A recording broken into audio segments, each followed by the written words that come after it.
Well, welcome back. We're now on to the final section for the face. So in the previous ones, we began by sketching the highlights. We did the eye details, and then worked on the shading for the face, working from the shadows up to the highlights. And then the last brief one, we just did the lips and the eyebrows. And so now we're ready for the final stage, which is the glazes to have a color variation. This is kind of where the magic happens. Now, as I said, the important part for the glazes is to make sure you have everything around the face done. The glazes are more of a process. You're laying, you're building up color with the various layers translucently. And so it's very hard to correct. So, for example, while I'm painting the chainmail here, if I accidentally got a little dot on his face, right now, I could fix it up pretty quickly. If I had the glaze on, it'd be very hard to recreate that effect in just one tiny little spot. I would basically need to repaint the entire cheek. So it's good to have that other stuff done, just in case you have a little goof up. You can correct that more easily before the glazes are on. So with that stuff done, the area down here won't really matter. I'm not worried about painting this and getting something on the cheek or the chin. It's a little farther away, so I don't mind as much. All right, so we'll be applying our glazes. And to do that, we need to make some glazes. You can buy some pre-made glazes through companies like Games Workshop, but you can also make your own. I like working with inks, so these are some of the Scale 75 intensity paints. But again, there's other brands that have inks, and you can even make it with regular paint, some glaze medium if you want to. So we're working with 3 different colors on the face. Got a red ink, a blue ink, and then a purple ink. And for the glazing, you're going to want to have a cut palette or a well palette. Something like this. Get it pretty cheap. Make sure there's no dust in there. Clean that out. And so the basic process, begin with just a little bit of ink. I'm basically going to put 1 drop. And you'll see that the ink it's intense. It's a lot of color, so you don't need much. So do 1 drop of each, and I'll work with all the different glaze colors at the same time. I don't just mix the red and then work with that. It'll be easier to do all 3, and I'll show you why. Okay, so we've got little drops of paint or of ink, and then I have one of these water bottles with a little squirter. These are great for making glazes because you can control how much water you have in there. And you'll see I'll fill this palette up about halfway. It's quite a bit of water for not much ink. So there's plenty there in just 1 drop. Didn't need a whole lot. And I think it's pretty much mixed already, but I'll just do a quick that to get it on. Now, for the inks, or for the glazes, you want to test the consistency before I go to the figure. I want this to be thin, but still have some color. So I'll get the brush in there, and then some paper towel, and just kind of dab it off the paper towel, or I can also use my hand. And there you can see, there's some red on there, but it's thin. As I get that out, you really don't see much. There's some color shift there, but it's subtle, and that's what I want. That's the kind of effect I'm looking for each of these colors. So I'll just do a quick check with the other ones with the blue. Yeah, pretty light. And then with the purple.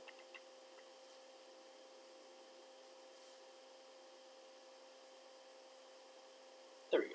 So, subtle colors, and you can decide, just get some experience and play around. You might like it a little thicker, a little thinner. You'll see what works for you. If you're doing gaming figures, you might want it a little thicker so you don't have to do as many layers. So it's up to you. All right, so, and here I'm working with a little bit of a larger brush than I was when I was painting the face itself, just because I want to have a little more room, a little more of the brush to hold that glaze in there. And so now the difference between a glaze and a wash, consistency-wise, they're very similar. But with the glaze, you want controlled application. You don't want it to flow all over the place. So when I dip my brush in here, I'm then going to go over to my paper towel, sorry it's off camera, and just kind of get all the excess paint off the brush. So when I apply it, there's not a lot there. It only goes where I'm putting it. It's not flowing all over. If I just dip my hand in, or my brush in, and have a big glob on the brush and then put it down, you can see there's a lot more paint there. It's going to just flow all over, and I don't have the same kind of control. And that's fine for a wash, that you want to flow all over. But for a glaze, I want to control where the paint goes. All right. So for the face itself, we've got a couple different color zones you could think of. The center of the face is going to have more of a horizontal kind of area here, is going to have more red. So you're looking at red in the cheeks, maybe a little bit of red on the nose, and then if you had the ears, you have a little bit of red on the ears itself. The blue is going to go on that bottom third, and the blue is going to help us get that 5 o'clock shadow effect. And you can also think about yellow up top on the upper third, but really the skin tone alone does that. I don't have to put yellow glazes up there. Adding the reds and blues will make that look yellow by comparison. All right, so let's begin with the red. With the brush, get it off. And now I'm going to just softly work that into the cheek. Feather out the edge there a little bit. From the camera, you really don't see a difference. But it's just ever so slightly tinting that cheek red, which is what I want. And I'm going to build that color up over multiple layers, so we'll hopefully see it by the end. And then repeat the process over here.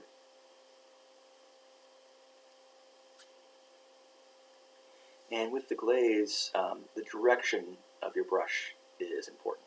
The color is going to be stronger where you end that brush stroke. So you'll notice I'm going from kind of the upper part of the cheek down in the deeper recesses to get that red stronger over here and create a transition that way. And once again, let's put a little bit on the nose. And I'm just trying to go on the lower bit of the nose. I'm not trying to do everything here. Just a little bit of red there. Now glazes dry a bit slower than regular paint, so you don't want to go too fast. I need to make sure a layer is dry before I put the next layer on. Otherwise, I just re-wet the previous layer and just push it all around, and I'm not building up that color.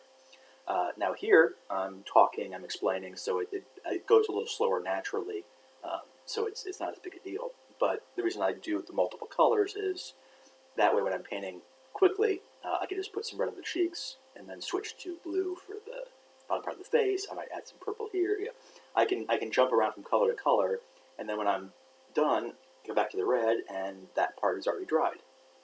So, but obviously you can just wait a little bit between paints. You can put it under a hair dryer if you need to. All right. So second round of reds in the cheeks. I'm going to go under the nose again.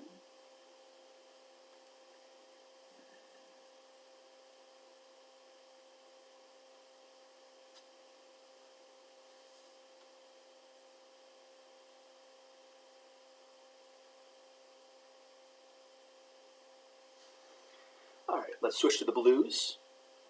As I mentioned, that's going to give you the 5 o'clock shadow. And it seems maybe counterintuitive. Why would you use blue? But just the blue on top of the skin tone creates that 5 o'clock shadow look.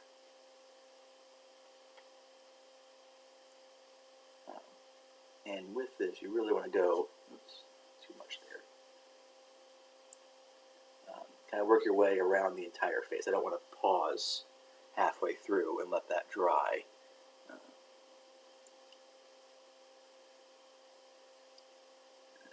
Put some on the upper lip.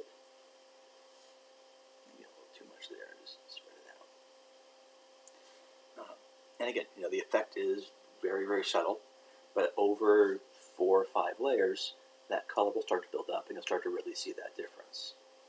Now for the purple, one thing we haven't touched on, that one, it's not necessary, but I kind of like to put it in a few spots, so I might add that just under the eyes a little bit.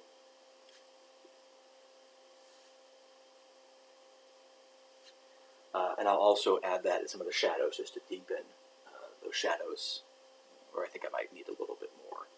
So for example, under the cheeks, you can add a bit of that purple glaze.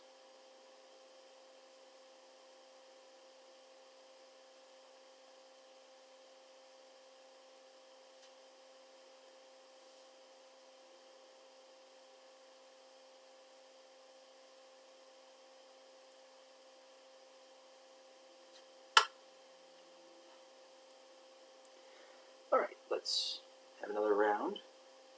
Going back to the blues.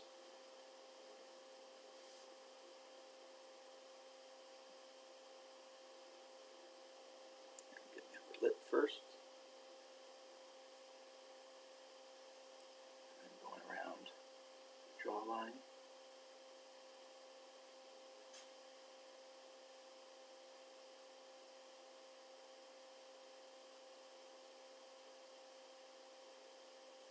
Bring it underneath the jaw a little bit too.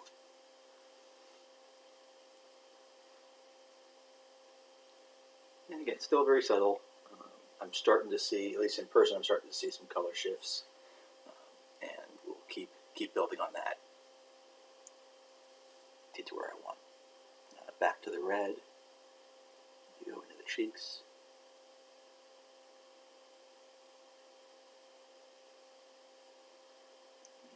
A little bit on that nose. I also have a little bit of red with the lips if I want that to be a little pinker. And I think you're maybe starting to see some of those colors. Again, I'm going to do several more layers. And here, I can still see a little bit of wet back in there. So again, just going to take my time. Don't rush it with the glazes.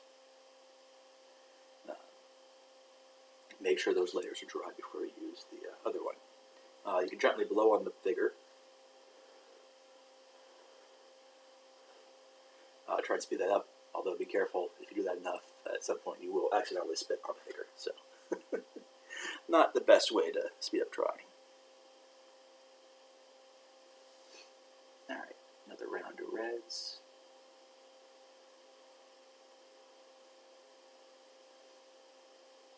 And again, sort of pulling back to just the deeper part of the cheeks.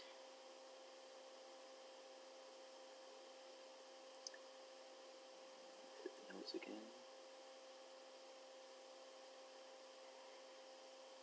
I might go in and, if the boundary, the color is a little bit strong for some reason, I might go back with the basic skin tone and try and feather out an edge.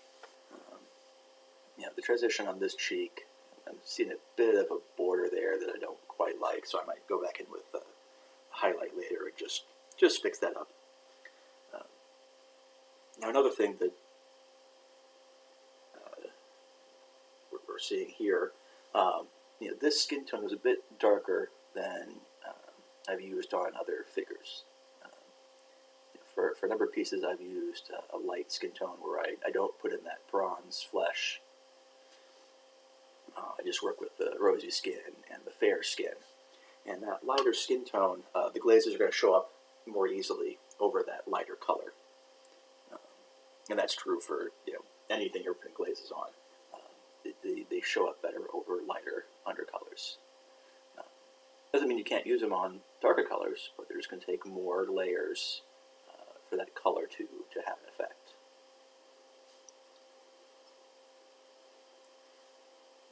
And here,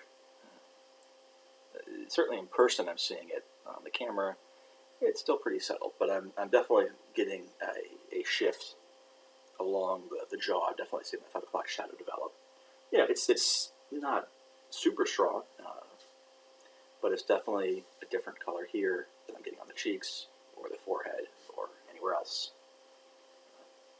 So that effect is building up with these glazes. A little more red.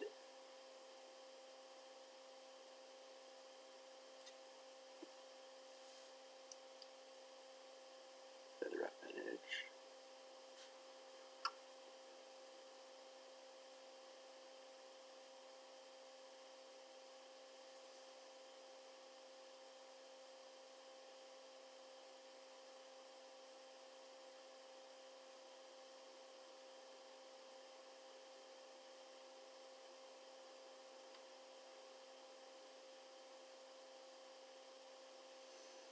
Let's do the layer on the lips.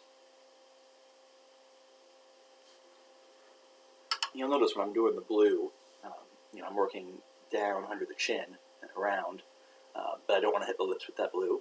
And I'm also kind of leaving a little gap there right under the nose, leaving that clear of the blue as well.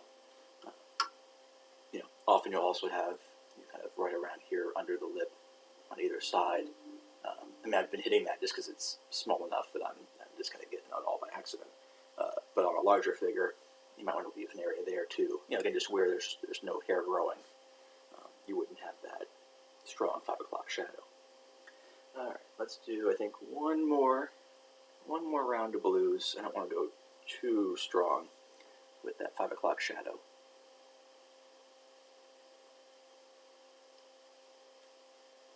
My way around. It's a little too much blue on the chin. Just going to wick that off.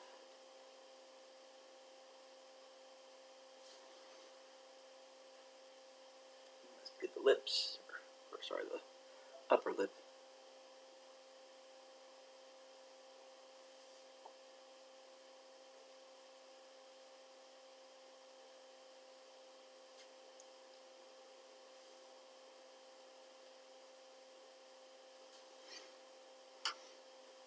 All right. I hope you're starting to see. Let's a little closer and refocus. Hopefully you're starting to see on the camera that color shift around the mouth versus the rest of the face.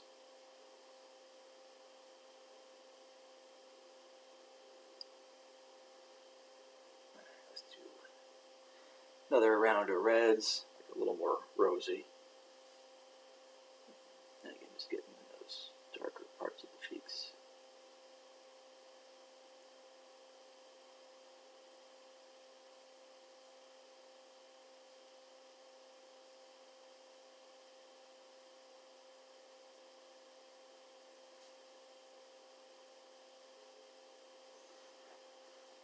So yeah.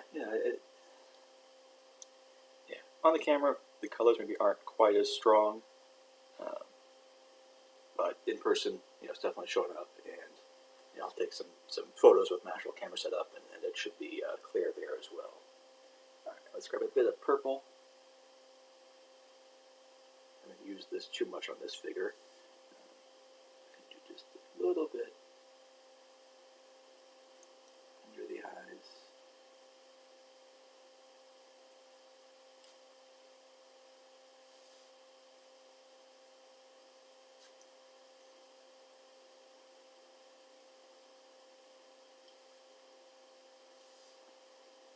And then down into those shadows on the sides of the face. Under the chin.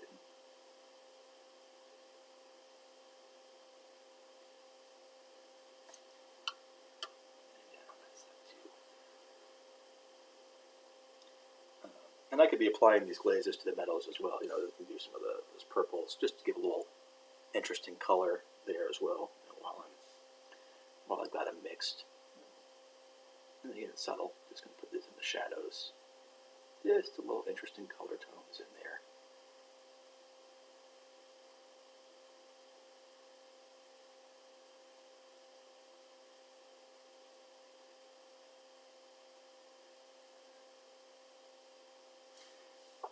And you got black glazes or black ink I could be using as well to help darken up some of that.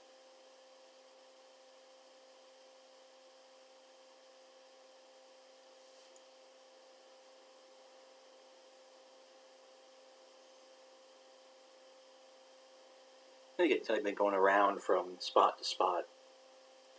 I let one region dry while I work somewhere else.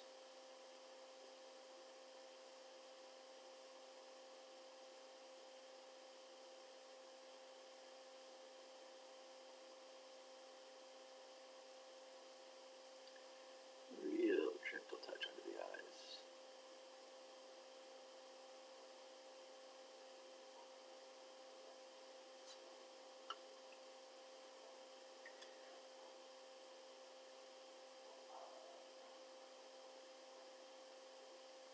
And also, these glazes are still wet.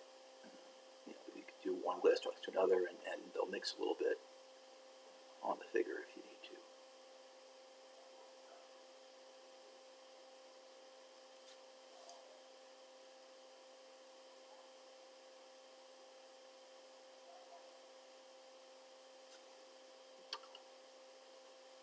to. Alright, pretty happy with that. Let's do one more round of purples on the metal.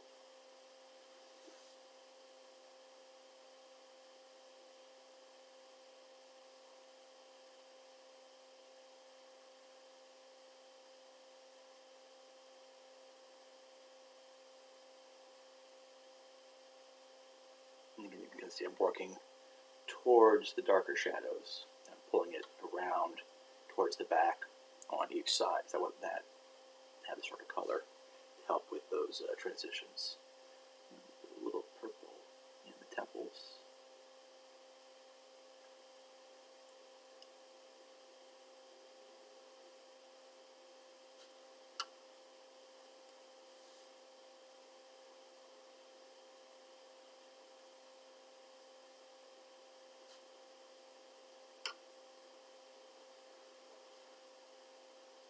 And I think that's pretty much done. So again, I'll let it dry. There's a little border there. I might go in with some skin tone and just fix a little bit of edge there. And again, I don't think it even just on camera, but in person I see a little bit of fixing there with some highlight. And then probably on the nose as well, even that top highlight and the red. Just a little bit in there to blend that out with some skin tone again. Shouldn't be a problem. And again, with this, how much is enough? What's too much? You build up color slowly, and you stop when you think it's done. Put a little bit more red in those cheeks, just cause. Why not? And I'm gonna go with some blue, and just hit the sides of the jaw. A little stronger effect there.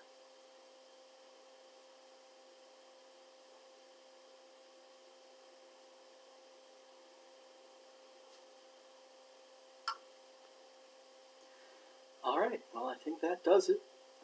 Pretty pleased with the end result.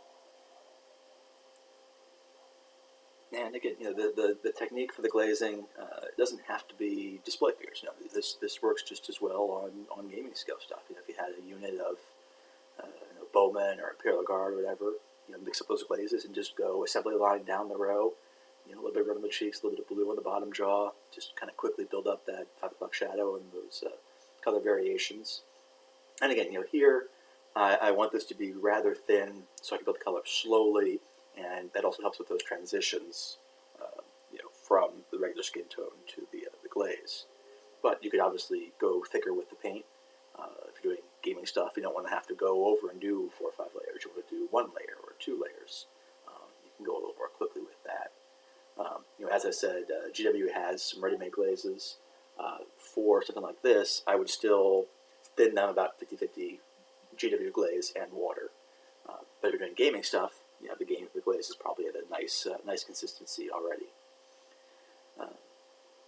Well, I hope this has been beneficial, been informative, and I'll hopefully be doing some more tutorials in the future. So, thank you so much for watching.